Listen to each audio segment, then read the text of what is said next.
Армысыздар, құрметті достар, оның ішінде әлеуметтік желі қолданушылары деп айтсам болады, оның ішінде жас кәрісі деп арнайы контентті бөлмей қойын. Жалпы кімге қызық, сол әрі қарай көрсе болады. Бұл эфир 15-20 минут уақыттарыңызды алатын болады.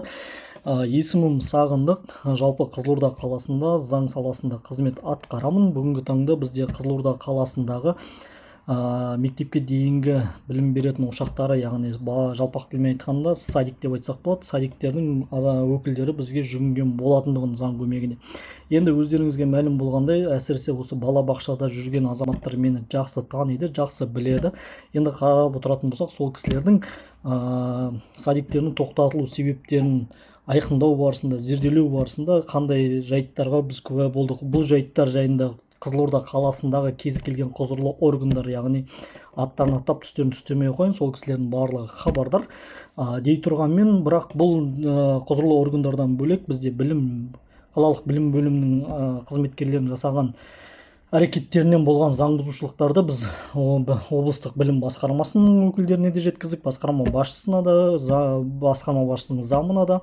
Бірақ бұл онымен ғана шектелмей, біз министрлікке де бұл мәліметтерді жеткіздік. Бұл яғни тікелей Майра Тұрғанбекқызы дейді ғой, вице-министр, сол кісінің де тікелей қабылдауында, тікелей сол кісіге қарасты департамент мектепке дейінгі балаларды жалпы садиктермен жұмыс жасайтын департаменттің басшысы Манара Адамова ханымның да тікелей қабылдауында болып, сол кісілерден тікелей Қызылорда облысына осы 10 қазанға дейін тапсырмалар алып келген болатынымыз хаттамалық негізде. Алайда дей тұрғанмен, біздегі Қызылордадағы болып жатқан кейбір заңсыз әрекеттердің барлығын біздегі азаматтар білсе де, бірақ сол заңсыздықты шешілуге бүгінгі таңда ешқандай сала, ешқандай өкілдіктер мұрындық болып отқан жоқ. Енді қараңыздар, желдің тұру бағыты қайдан туындады, осы нәрсеге шолу жасайтын боламыз. Бұл эфирді әрі қарай бөліссеңіздер болады, комментарий жазыңыздар, лайк қойыңыздар, репорт жасаңыздар, және де осы салаға тиісті бүкіл салаларды атмен етсеңіздер болады. Мархабат. Біз сонымен әрі қарай жалғастырамыз. Енді тікелей көшсек, қарыңызда тұрған 3 құжат. Бірінші құжат, екінші құжат және де үшінші құжат. Біз осы жерде мынау бірінші құжатты қазір парақтайтын боламыз. Бұл JSOP деген компания, жауапкершілігі шектеулі серіктестігі, мемлекеттік тіркеудегі бейіні, мынау мінекей алынған күні бүгінгі. JSOP компаниясы жайында басшысы, міне көріп отырсыздар, басшысы Оңалбеков Жандос Қуатбекұлы, құрылтайшысы Оңалбеков Жандос Қуатбекұлы. Мұқият назар аударыңыздар. Бүгін 11 қазан 2025 жыл. Мекеме 2013 жылы тіркелген, мемлекеттік тіркеуден өткен, Қызылорда облысының әділет басқармасында тіркеуде тұр. Енді осы компанияға қатысты қазір бұл компания не былықтырғандығына өздеріңіз видео соңында куә боласыздар. Бұл мекеме арнайы осындай мемлекеттік тіркеуден өткендігі туралы анықтама. Бұл анықтамада 11 қазан күні алынып отыр. Алғашқы тіркеуден өткен күні және де қазіргі соңғы изменение болған кезі, яғни перерегистрация болған көріп отқандарыңыздай. Енді келесі параққа жүгінетін болсақ, бұл мекеме немен айналысады жалпы. Оңалбеков Жандос Қуатбекұлы өздеріңіз көріп отқандай, міне компанияның JSOP компаниясының бұл компания немен айналысатын, мінекей қарап отырсаңыз, другие виды деятельности дейді, яғни ақпараттық технологиялар саласында қызмет атқарады, және де осындай қызметтерін міне өздеріңіз көріп отырғандай сайттар жасайды, база данных қалыптастырады, тағысын тағы осындай жалпы кибер саласында жалпы кибертехнология. Енді қараңыздар, ең алғаш первый регистрациясы 2013 жылы өтеді, одан кейін 2019 жылы уведомление местонахождения, яғни адресін өзгертеді, одан кейін перерегистрация болған 23-те тағы уведомление болған, и 25-те соңғы изменение деятельности, яғни окетін өзгерткен. Енді окетін өзгерткен, тағысын тағы дүниелер орын алған. Енді ең қызығы бұл JSOP компаниясы, міне өздеріңіз көріп отырғандай, қайттан бір көрсетіп өтейін. Міне JSOP компаниясының адресі, міне өздеріңіз көріп отырғандай, Қызылорда қаласы Яншина көшесі 6, мемлекеттік тіркеудегі бейіні, міне нарықтағы тіркелгендігі жайында арада пәтеріне дейін көрсетілген не екен. Енді бұл кісі не істейді? Яғни шығыс нөмірі 083 санды хатты, яғни обращение жасайды 2025 жылдың 3 маусымы күні. Хабарлама дейді, Қызылорда облыстық білім басқармасына жолданады. Қызылорда облыстық білім басқармасына, Қызылорда қалалық білім бөліміне, ақпарат үшін прокуратураға жолдады облыстық, одан кейін антикорға жолдайды сол уақыттағы. Одан кейін КМБ-ға қосылам дегенге дейінгі мәліметтері, одан кейінгі деп айтамыз, экономикалық тергеу департаментіне жолдайды. Енді мектепке дейінгі ұйымдардың тарапынан қатысу мәліметтерін бұрмалау фактілері туралы дейді. Қазына ФС биометриялық жүйесі арқылы ұсынылған қызметтер шеңберінде 2025 жылғы мамыр айының қорытындысы бойынша мектепке дейінгі білім беру дейді. Мен түсіне алмадым. Енді бұл жерде түсіне алмай жатқан дүние мына жерде фальсификация ретінде белгіленіп дейді. Аудиттік тексеруге жатқызылады дейді. Яғни аудиттік тексеруге жатқызылады дейді. Яғни биометриялық жүйеде ауытқулар болған, яғни ауытқу барысында бейне мен нақты уақытқа алынған бейне арасында айқын сәйкестіктер автомат түрде анықталды дейді. Енді қызығы, JSOP компаниясы осындай кемшіліктерді анықтай отырады да, талдау нәтижелері бойынша осындай дүниелерге жол бергендігі айқындалады, яғни қасақана түрде жасалған және қайталанатын бұрмалау әрекеттері тіркелген дейді. Сөйтеді, бұны абзацтық мұқият қарайтын болсаңыздар, JSOP жауапкершілігі шектеулі серіктестігі ЖШС қазына ФС жүйесінің иесі бола отырады дейді. Жауапты мемлекеттік органнан келесілерді қатаң түрде талап етеміз дейді. Қатаң түрде талап етіп жатыр.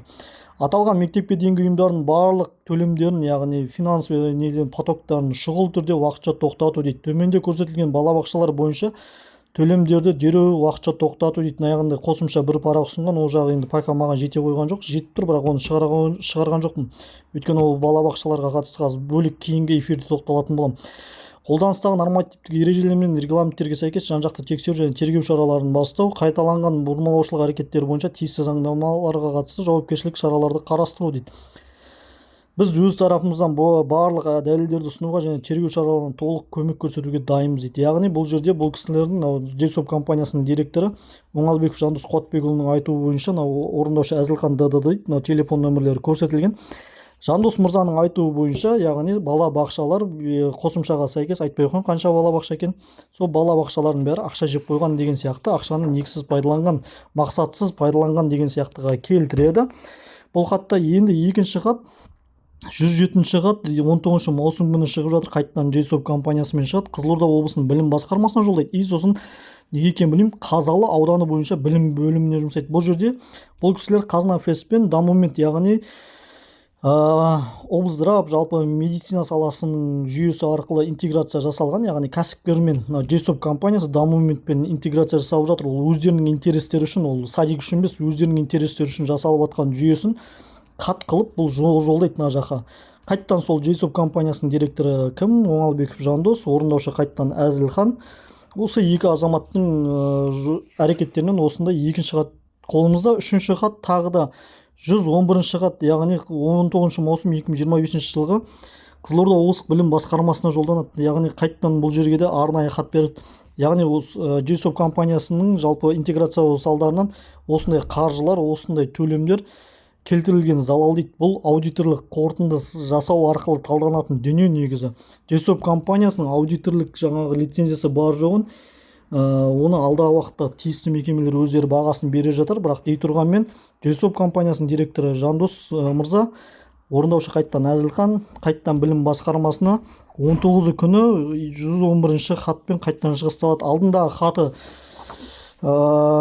ФС1-ге байланысты 107-19 маусым болатын болса, нарада 19 маусым 111-ші хаты нарада нақты қаржыны көрсетіп, нақты қаржыны осылайынан көрсеткен, яғни барлығында қаржы көрсетіп, осылайынан айқындап беріп жатыр.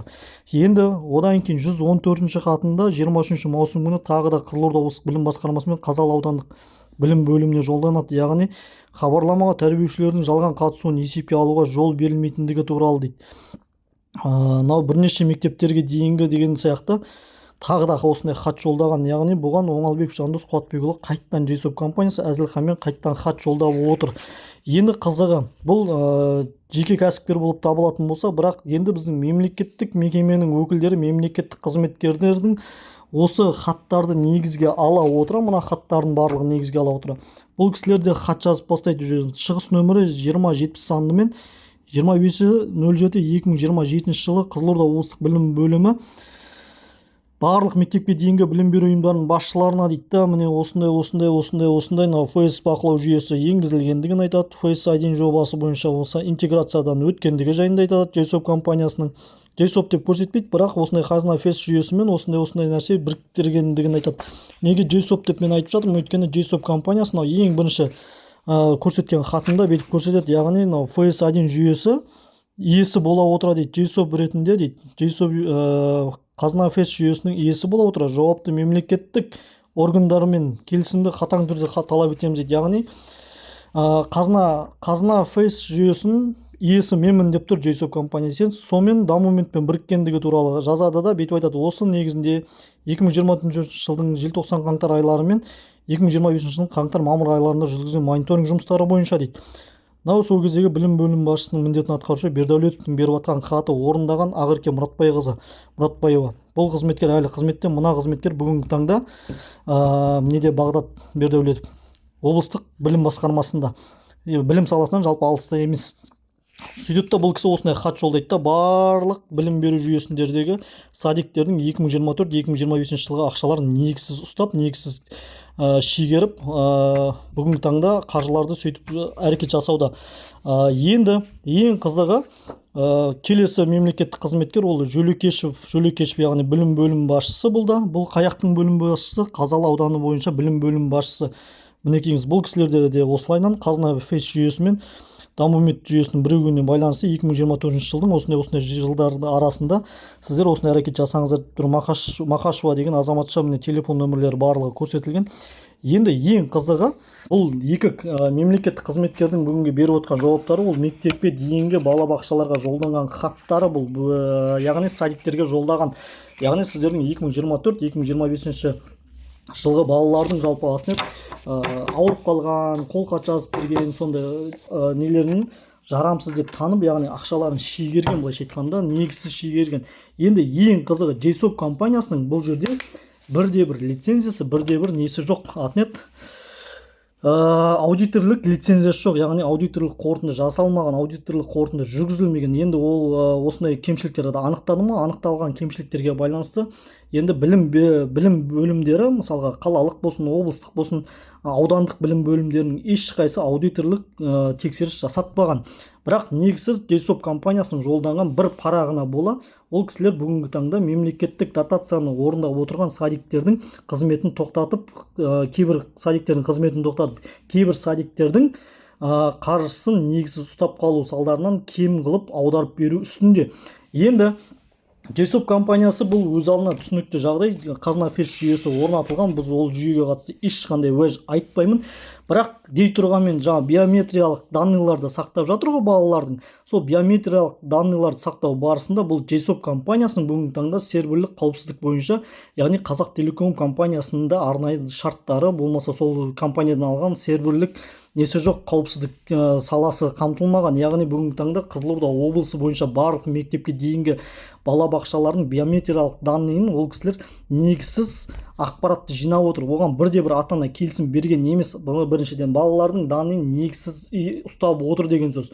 Енді екіншіден JSOP компаниясының басшысы бұл білім басқармасы мен білім беру ұйымдары, яғни білім бөлімдері бар ғой, аудандық болсын, қалалық болсын, солармен қандай байланыс жасады деп қарайтын болсақ, JSOP компаниясымен ешқандай білім бөлімінің арасында шарт жоқ, бірақ жаңағы JSOP компаниясының Жандос мырзаның екінші компаниясы бар. Жаңа сіздер құжаттың екіншісіне назар аударатын боламыз бұл жерде. Екінші компания бізде Гергуп деген компания. Гергуп компаниясы, міне көріп отырсыздар, Гергуп жауапкершілігі шектеулі серіктестігі дейді. Директоры дейді Оңалбеков Жандос Қуатбекұлы. Яғни бұл Қызылорда облысы әкімі аппаратының ақпараттық технологиялар орталығымен нөмірі 02-26-26-24-22 2024 жылы ақпан айының 19 күні шарт жасасады. Яғни Гергуп деген компаниямен бұл JSOP-қа ешқандай қатысы жоқ. Себебі неге? Қазір өз кезегінде данныйларын көрсететін болам. Бірақ Гергуп компаниясы мен JSOP компаниясының басшылары бір адам. Енді қараңыздар, осы FS1 жүйесі мына жақта бекітілген болса, мына компанияға, мына жақтағы компания мен мемлекеттен, яғни ақпараттық технологиялар орталығымен 366.360.015 теңгеге қаржы, міне көріп отырсыздар ма? 366 миллион 360 мың 15 теңге 0 тиынға шарт жасасады. Яғни шарт жасасудың несі, шарттың мәні бір жылдық мынау ЭЦП кілтпен заключение жасалған. Мінекей ақпараттық технологиялар басқармасының несі, жаңа орталығының директоры Қарайып Қанат Қазыбекович бүгінгі таңда да басқарманың сол орталықтың директоры. Ең қызығы түнгі сағат 9-дан 19 кеткен кезде шарт жасасып жатыр. Міне көріп отырсыздар ма, 9-дан 21-де арада бір 2 минуттың ішінде шарт жасасқан. Енді ең қызығы бұл Гергуп компаниясы шарт жасасу барысында факторингтік жүйемен жасалған. Факторингтік жүйе дегенді ол өз кезегінде казначейство оған бөлек жауап береді. Оңалбеков Жандостың данныйлары көрініп тұр. Подписаниясы мына бетте. Енді ең қызығы мына арада болып тұр, құрметті достар. Бұл компания шарт жасасу барысында бұл мекемемен шартқа отыру барысында мінекей қарап отырсаңыздар, Қызылорда облысы әкімінің ақпараттық технологиялар орталығымен шарт жасасады. Шартты 2024 жылы 327 миллион деп көрсетеді, бірақ алайда 366 миллионға шарт жасасады бұл мекемен арада. 366 миллионға конкурстың нөмірі міне өздеріңіз Госзакупкеден көретін болсаңыздар көрінеді бұл нәрсе. 12 айға кепілдік мерзімі беріледі. Яғни бұл кепілдік мерзімі менің ойымша мектепке дейінгі ұйымдардың контингенттеріне бару мобильді қосымшасын жасайды. Енді шарттың көрсетілу мерзімі қазынашылыққа тіркелгеннен бастап 31 желтоқсанға дейін жылы. Қазір мен сіздерге жылында көрсететін боламын. Яғни жылы 2024 жылы февральда болып жатқан шарт 2024-тің 31 декабріне дейін ғана действие етеді. Енді ең қызығы мына жерде техникалық ерекшеліктен мынандай сөз жазылады. Мінекей қарап отырсаңыздар, Қызылорда облысында 7 аудан, 136 елді мекен бар. Оның 686 мектепке дейінгі мекемеде орналасқан, онда 48.782 бала тіркелген дейді. Яғни осы данныйды бүгінгі таңда JSOP компаниясының басшысының қолы. Енді қызығын айтайын сіздерге. JSOP компаниясының өкілдері бір андай турникет сияқты дүниелері ешнәрсе қоймайды. Олар кәдімгідей iOS пен Androidқа арналған мобильді приложение жасайды. Ол мобильді приложениені сол садиктің қызметкерлеріне мойнына жүктейді. Ол садиктің қызметкерлеріне кімдер жүктейді? Оған дотация алып отырған шарттары бар ғой, сол бойынша білім бөлімінің басшылары жүктейді. Яғни бағанағы мемлекеттік қызметкерлер негізсіз жүктейді. Аяқта бірақ шарты тұр, оның 366 миллионға жасалған. Енді ең қызығы бұл жердегі болып жатқан дүние. JSOP компаниясы 2024 жылы ешқандай сайтке бармайды. Ол яғни мобильді приложениені орнатып, ішіндегі бір әдіскерге или болмаса құрылтайшыға или болмаса меңгерушіге жасап береді де. Олар дистанционно соны управлять етеді. Яғни балалардың келген кезде Face ID-ге түсіруін мектептің тәрбиешілері, нянялары болмаса меңгерушілері болмаса құрылтайшылар соны нәрсені жасап келген осы уақытқа дейін. Ал бірақ қаржыны алу барысында ол қаржыны кім алған? Атымет JSOP компаниясының өкілдері, Гергуп компаниясының өкілдері алған. Енді ең бұл жердегі момент мына жерде, яғни бұл жердегі педагогтың мәртебесі туралы заң бар. Педагогтың мәртебесі бойынша заңда бұл біреудің қызметін біреу атқарып бермейді. Яғни ол біріншіден, екіншіден арнайы бір құрылғы берілмеген. Яғни бұл жерде кез келген сол садиктің өкілдерінің өздерінің ұялы телефонына, яғни жеке мүлкіне ол әрекет жасап, яғни қысым жасау арқылы осындай әрекеттерге жол берген. Бұл кез келген білім бөлімінің басшыларының сол кездегі үстемдігімен болған дүние, болмаса әдіскерлер сол нәрсені талап етті ма? Бүгінгі таңда қалада да сол нәрсе орын алып жатыр. Енді ең қызық нәрсе бұл жерде Гергуп компаниясы бүгінгі таңда мемлекеттік тіркеуден 2012 жылы өткен, алайда 2024 жылы бұл мекеме қызметін тоқтатқан, яғни банкротствоға кеткен, яғни жойылған мекеме. Енді ең бір осал дүние, осы жердегі болып тұрған дүние. Бұл кісілер 366 миллионға шарт жасасқан ғой казначействомен. Сол казначействодан шарт жасау казначействоға міне тіркелген, мынау договордың казначействоға тіркелген сәті, мынау казначействоға тіркелген бөлігі. Енді қараңыздар, міне ақпараттық технологиялардан жасалған саласындағы договордың мәні ма? Шарт 31 декабрьге дейін ғана действие етіледі, 366 миллионға. Көріп отырсыздар ғой. Ал енді ең бір қызық дүние, бүгінгі таңда Гергуп компаниясының директоры Жандос мырза бүкіл білім саласына, білім басқармасына, білім бөлімдерінен барлығына садиктерді ұры, қары, жексұрын қылып көрсетіп жатыр ғой. Ал енді ең қызық дүниені айтайын, осы кісілер акті береді. 5 акті берген, міне бірінші, екінші, үшінші, төртінші, бесінші, мынау реттілік бойынша тіркелген нелері, мынау бірінші актілер, екінші актілер, үшінші актілер, төртінші, мынау бесінші актілер. Енді қараңыздар, марттың 11-нен бастап актілет бұл кісі. Акті іліп тастаған, міне көріп тұрсыздар ма? мына жерде актілерін ілінген актілері міне. Бірінші актісі, екінші актісі, үшінші актісі, төртінші актімен уже жұмыс бітті мына жылы. Декабрьдің 20-сы күні жұмыс бітіп тұр. Енді қызығы 7-ші акті ілінеді арада. Көріп отырсыздар ма каким-то образом 25.02.2025 жылы актіге қол подписание жасалынады. Актіге подписание жасалған күні міне направлениесі на күні создать етіледі, на күні жолданады. Мына күні 62.816.517 теңге игеріледі. Енді игерілген ақша бұл жаңағы ақпараттық облыс әкім аппаратының ақпараттық технологиялар орталығынан игеріліп жатыр. Бұл қаржы мына мекемеден игеріліп жатыр, мына шарттың аясында. Енді ең бір осал тұсы казначейство шарттың біткен уақыты 366 миллионға отырады тұр. Акты бойынша бұл жерде 417.034.467 теңгеге қаржы мемлекеттен игеріледі Гергруп компаниясымен. Ең осал жері енді осы игерілген қаржылар, ең қызық нәрсе, мен бұл жердегі таңғалып отырған нәрсем, Гергруп компаниясы 2024 жылдың, мінекей құрметті достар, құрметті ағайын, қолданушылары, Гергруп компаниясы 2021 августте 2012 жылы тіркеуден өтеді. Регистрация деген көріп тұрсыздар ма? Реорганизация дейді. Яғни 04.2012-24 жылы, яғни декабрьдің 4 күні бұл мекеме банкротствоға кетіп отыр уже. Банкротствоға кету үстінде бұл мекеме уже жоқ, уже действующий ретінде танылмайды. Мынау бүгінгі 11 қазан 2025 жылы ЮГОПтағы алынған справка мынау. Яғни мекеме бүгінгі таңда жұмысын тоқтатқандығы жайында ЮГОПтағы базада бұл мекеме декабрьдің 4 күні тоқтатып жатыр. Бірақ каким-то образом декабрьдің 19-ында актілініп, актіге уже подписание жасалып, ақша түсіп жатыр. Ол ерунда 2024-2025 жылы ақша қалай түсті деген сұрақ қой мына жерде. Құзырлы мекемелер, құзырлы органдар бұл нәрсені өзінің бұл осы видеоны назарға алып зерттесе де болады. Әрі кетсе, былайша келген кезде сол мекемені арнайы тексерсе, бұл фактілердің бәрі тұр. Яғни мемлекеттің қаржысын, былайша айтқанда балабақшалардың аузынан жырып, ақшасын тоқтатып, жұмысын тоқтатып, бүгінгі таңда қаншама ата-ана, қаншама қызметкерді жұмыссыз қалдырып отырсыздар, қаншама қызметкерлердің жұмысына шектеу жасап отырсыздар.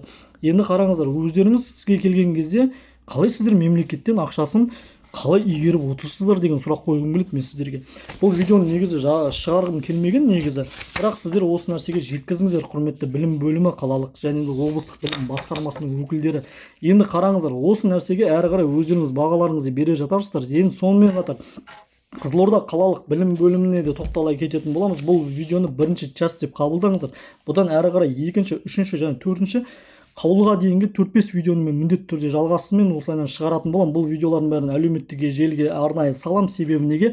Халық қазы, еңбек таразы, еңбектің бағасын осылайынан жасамасақ, бұл нәрсені таразының екі басы бар. Тек қана садиктерді қаралай берудің қажет жоқ. Сондықтан осы садиктерді қарақұлақ қылып шығарған адамдардың да арттары таза емес, құрметті достар. Ақшаны қалай игеріп жатқан, қалай жымқырып жатқан, қалай ұрлап жатқандығын мен сіздерге по факту көрсетіп отырмын. Бұл нәрсенің барлығы госзакупканың ішіндегі тұрған дүниелер және де ЮГОПта тұрған дүниелер. Сондықтан бұл нәрсе ақпаратқа қол жеткізу туралы заңға сәйкес бұл жерде барлық ақпарат бәріне анық айқын көрсетілген. Ал енді Қызылорда облысының білім басқармасы мен қалалық білім бөлімінің әрекеттеріне қатысты тағы да тоқталатын боламыз. Жалғасы ретінде, тұздық ретінде мен мына бір дүниені айтқым келеді. Бүгінгі таң дәл осындай ваучерлік жүйеге өту бойынша Қызылорда қалалық білім бөлімімен осындай шарт жасалған. Шарт бойынша 28 миллион теңгеге ақша игерілген. Ең қызық нәрсе, менің қанымды қарайтып жатқан дүние. Нарада Бердәулетовпен отырған. Түсініп отырсыздар ма? Мына жерде жаңа мекеменің басшысы. Ең қызық дүние бұл жерде. Шарт шілденің 1 күні отырады 2025 жылдың. Енді қызығын қараңыздар, сіздерге айтайын. Мына жерде 240 садикке обучение жасау керек. Нарада техникалық ерекшелікке сәйкес бұл кісілер жылдың соңына дейін Қызылорда қаласында 240 садик, яғни мемлекеттігі бар, мемлекеттік емес дотация алып отқан садиктердің барлығы 240 садик. Солардың барлығын бұлар ваучерлік жүйеге көшіру керек. Алайда шілденің 1 күні бұл кісілер шартқа отырады. Осы техникалық ерекшелік бойынша, мына техникалық ерекшелікті толық қамтамасыз етпей, бүгінгі таңда Қызылорда облысында қаласы бойынша 177 садик ваучерлік жүйеге қосылған, 180-ге де жетпейді, қалғандарын ертең конкурспен өткіземіз деп отыр Шарашкина контораның өкілдері. Ең қызығы мына жерде болып тұр. Шартқа отырады, актілет болар. Шарттың несі бойынша казначействоға тіркелген нәрсесі нарада актілет. Бірінші актісін ілет, бұл кісілер бірінші акті ілген кезде екінші шілде күні іліп тұр. Өзі бірінші шілде күні шартқа отырады, екінші шілде күні актілет, еще ол актіні направлять етеді, актіге подписание жасайды, 12 миллионды сол күні егеріп тастайды. Артынша 2 күн салады да, 2 күннен кейін 4 күні тағы екінші актіні жібереді. Екінші актіні жіберген кезде 4 күні оны қабылдайды.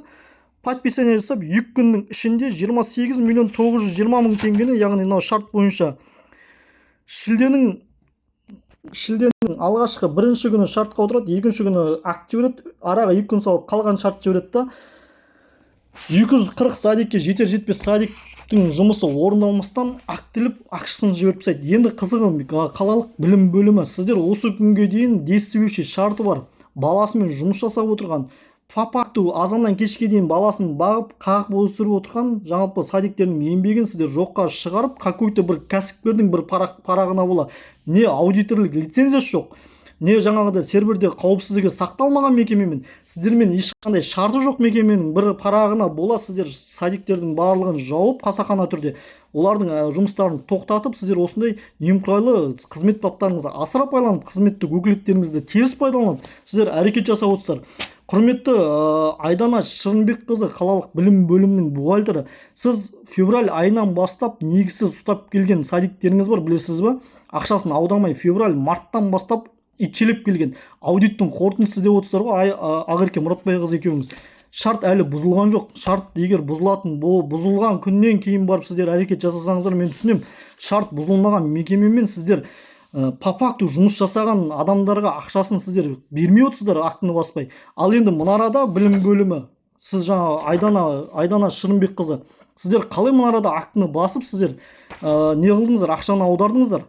Сіздерде шарт әлі біткен жоқ қой, бұл Инкраб компаниясымен сіздерге таңда бүгінгі таңда еге жұмыс техникалық ерекшелік толық қамтамасыз етілмесе де, сіздер орындалмаған жұмысқа қалай сіздер ақы төледіңіздер? Ал по факту жұмыс жасап отырған садиктерге неге сіздер ақшаларын ұстап отырсыздар осы күнге дейін? Бұл жайында мен келесі видеода міндетті түрде саламын. Және де сол бойынша арнайы мен сіздердің басшыларыңызға, кімге Ақзира Мәжитқызына, мен Гүлзира Мәжитқызына мен арнайы жазылғам. Кеше барып 40 минут күтіп кеттім, жұмыс орнында жоқ ол кісі. Ал енді сіздер осындай бейіт берекет әрекет жасауларыңыздың салдарынан қазір мен осылайынан барлық видеоның барлығын осылайынан социальный сетке жолдайтын болам.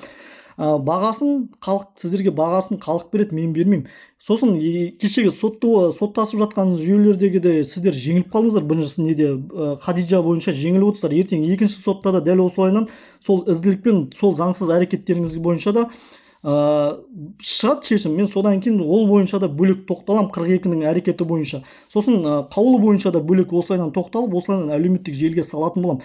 Сондықтан бұл сіздерге ешқандай шантаж, ешқандай бір монтаж емес. Сондықтан осы видеоны егер де дұрыс емес, осы жерде жалған дейсін болсаңыздар, сотқа беріңіздер.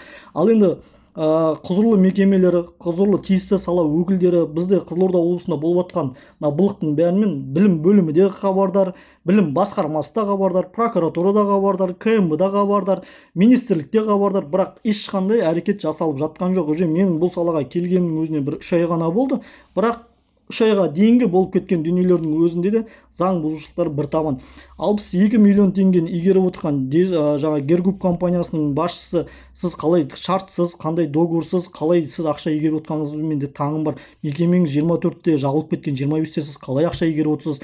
Жабылып кеткен мекеменің әрекетімен сіздер білмеймін не жасап отқандарыңызды. Енді қызығы burada ақпараттық технологиялар орталығы мен білім бөлімі арасында ешқандай жүйе жоқ. Ақпараттық технологиялар орталығы ол бөлек өз әлеміне цифрлы Қазақстанды дамыту бойынша жұмыс жасайтын болса, ал енді білім басқармасы ол арнайы бөлек сала.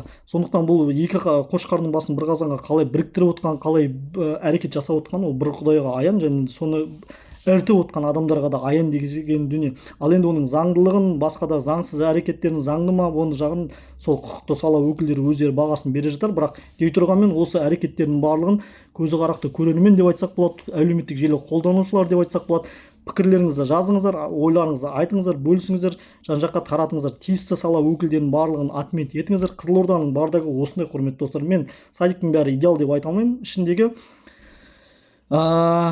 насобис жұмыс жасап отқан садиктерді білмеймін, енді әрі қарай не айту керек. Насобис жұмыс жасап отқан садиктердің жұмысын тоқтату, ол енді айта алмадым. Енді ол ертең болашаққа деген қалай қарайтын, қалай көзқараспен баға беретін, оның әрине ол біз халықпыз. Сондықтан бір нәрсені айтқым келеді: халық сауатты болайық, сауатты болуға ұмтылайық, тек алға қарай тек заңның шеңберінде, заңның аясында әрекет қылайық. Сіздермен болған мен Сағындық Байылдаев, сол баяғы өздеріңіздің кіршасы жоқ адам.